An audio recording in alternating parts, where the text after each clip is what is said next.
precedents, very important in the judicial process. They want to write these laws down and make sure that they don't have to keep coming back in multiple court sessions to tell you, like, hey, you can't do this. It's written down so that way it's for everyone to see. This is the law. You can't do this. The law is defined by what precedes it.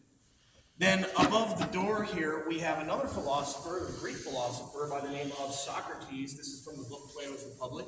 And he and his followers are debating about the rights of the individual in relation to their government. Specifically, Socrates asked his students the question, should the government be serving the people or should the people be serving the government?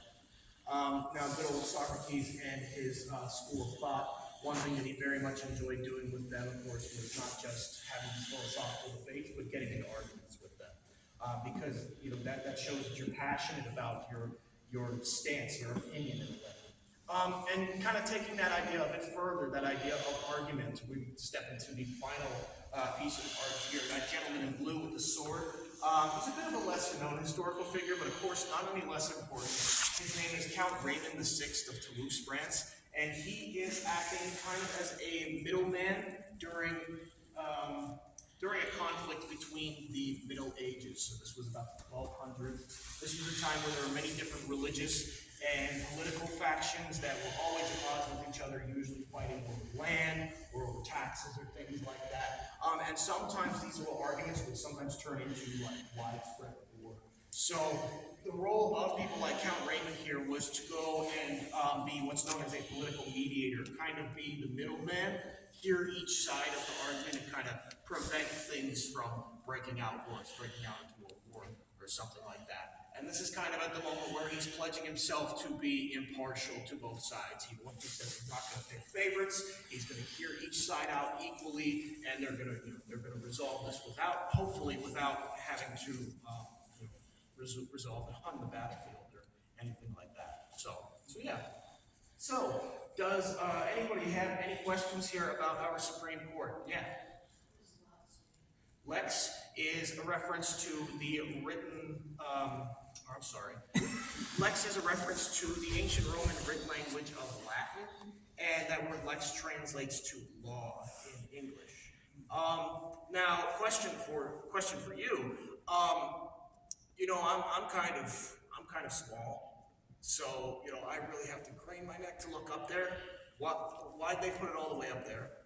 Why don't they look out for us little guys? Why do they make it so hard? Why do they put it up there? Oh, you don't? Okay, that's fine. Does anyone want to take a crack at it? Why do they put the law high above in the chamber here? So that it's above everything else? Exactly. The law is above everything and everyone. And a little piece to add to that, right there beneath Moses' painting is actually, there used to be a viewing area from there that we go up to occasionally just to kind of get a unique view of the Supreme Court. And even when you're up there, you're still not above the law. The law is still above everything and everyone in the room. So yeah, very good. Very, very good. Yeah. Does the Supreme Court meet every day? Or are they just not in a session?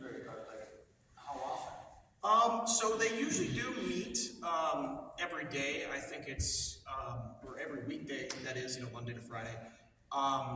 They do meet in this chamber, but only the first week of every month. This is, kind of a small chamber for the highest court in the entire state of Minnesota, and we really don't want to mess with it at all. Change its size or anything like that, because we want to keep what it looked like. Basically, everything you're seeing here at the Capitol Day, we restored back to exactly how it would have looked in Day 1 in 1905. And if I'm going to tell you guys that I'm taking you into a historic 1905 courtroom and you come in and see a MacBook on that desk or something, you're probably going to look at me like I have two heads or something. So what they did is over across the street here, I believe this is Cedar, if I recall correctly. I'm not a local, so feel free to correct me. But over across the street here is the Minnesota Judicial Center. Well, that used to be the headquarters of our very own Historical Society.